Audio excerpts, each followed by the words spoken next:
नमस्कार, मैं हूं आपके साथ अंजना शर्मा और आप देख रहे हैं वर्तमान युग।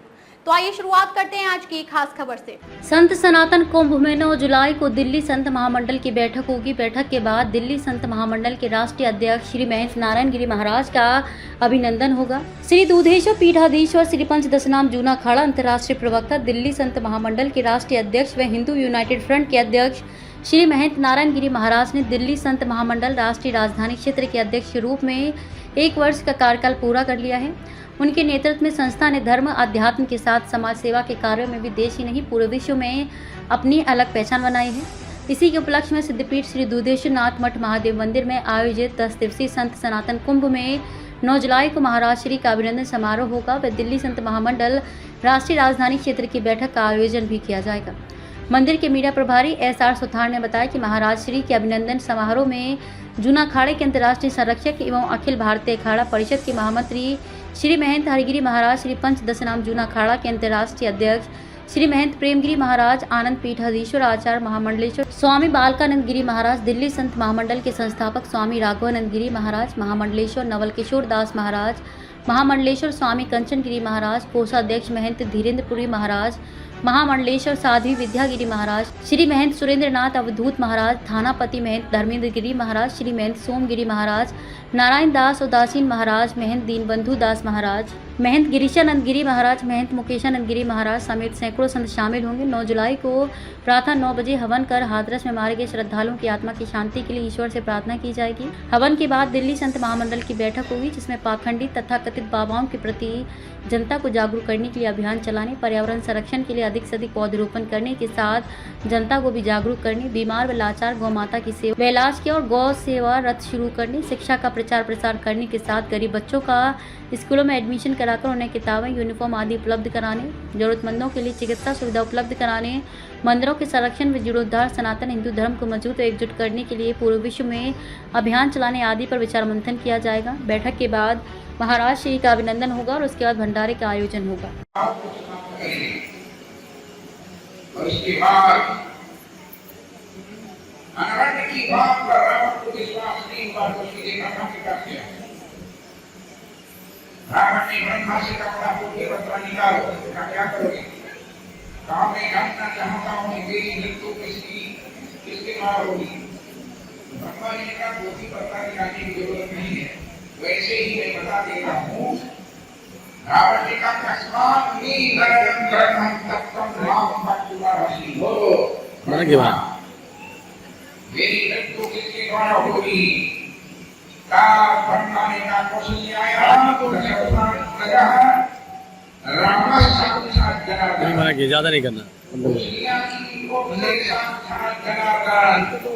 भगवान राम की रूप में आएंगे वही तुमको मारेंगे। रावण ने सोचा लगा है वासना वाले काफी मैं भक्त का ही निर्वंश करूं। अयोध्या पहुंचा, उसने अयोध्या के राजा रघु थे। राजा रघु को ललकारा,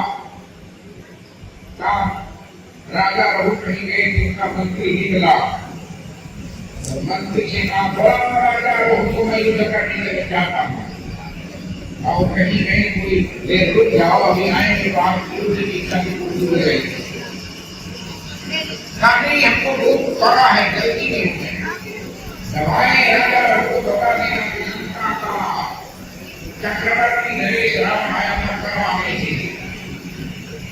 सीता आना चाहते हैं, राजा रघु कर भेजे।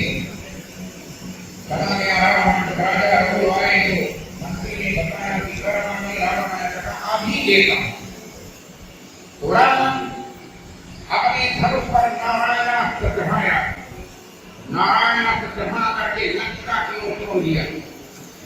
जैसे लंका पहुंचा नारायण, सारी लंका की चले गई।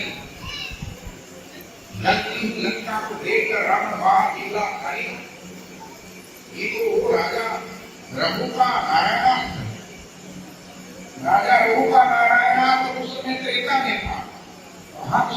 हम सभी शब्दों के नारायण नारायण ही माना जाता है। सारी लंका नगरी धूल होकर जलने लगी। रावण समझ गया तो राजा रघु का नारायण लंका के लोगों से कहा अयोध्या को मुख करके खड़े होकर कहो हम राजा रघु की शरण में तू बदे नहीं समझ रहे। तब लंका के लोगों ने हाथ जोड़कर अयोध्या के मुख कर कहा मैं राजा रघु की शरण में हूँ। तब जाकर राजा शांत हुआ। राजा रघु के बाद राजा आज अयोध्या के राजा बने। तब उस समय राजा आज से युद्ध करने के लिए आ गया।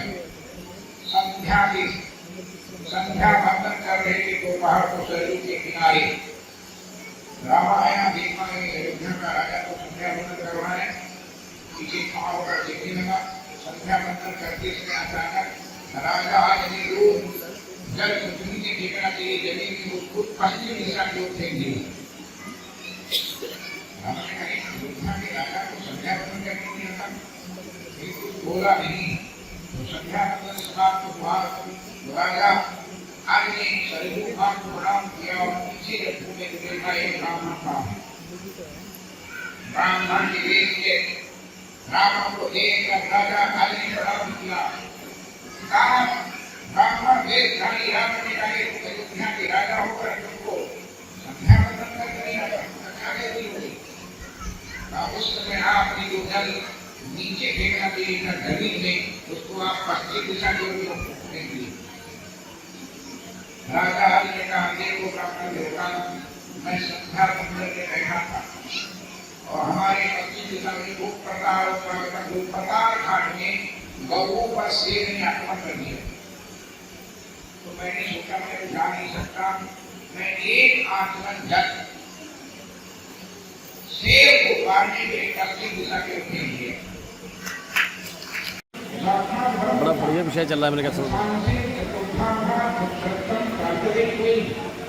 भगवान विष्णु के अंग से 4 रूप में राम लक्ष्मण भरत शत्रुघ्न की संज्ञा। राम लक्ष्मण भरत और शत्रुघ्न के रूप में 10वें मास को संज्ञा 10वें महीने में माँ कृष्ण ने अद्भुत पुत्र को जन्म दिया। आदिवासी जगन्नाथ परमात्मा सनातन वो भगवान परमात्मा जगन्नाथ भगवान जगत का नाथ सारे ब्रह्मांड का नाथ ऐसा भगवान शरण्यम सर्वभूतानां सर्वभूतानां सारे संसार के लोगों को शरण देने वाला भगवान सबपत्ने जगन्नाथे देवदुल्लोवी। जगन्नाथ भगवान की भगवान अपना प्रकट हुआ तो देवता लोग ध्वनि बजाकर जय हो देव देवेश लब्धातांतर्यं प्रभो प्रसीद मे जगन्नाथ पुत्रं स्नेहं प्रदर्शन। हे जगन्नाथ भगवान आप मेरी आंखों के सामने दारुणा से प्रकट हो गए। दारुणा से प्रकट होने के बाद मैं आपका दर्शन कर रही हूँ। दारुणा का कोई पुत्र पैदा नहीं होता है। ऐसा का कर्मा कुशलिया की आंखों के सामने भगवान राम का प्रकट हो गया। सभी लोग भगवान राम की स्तुति करने लगे।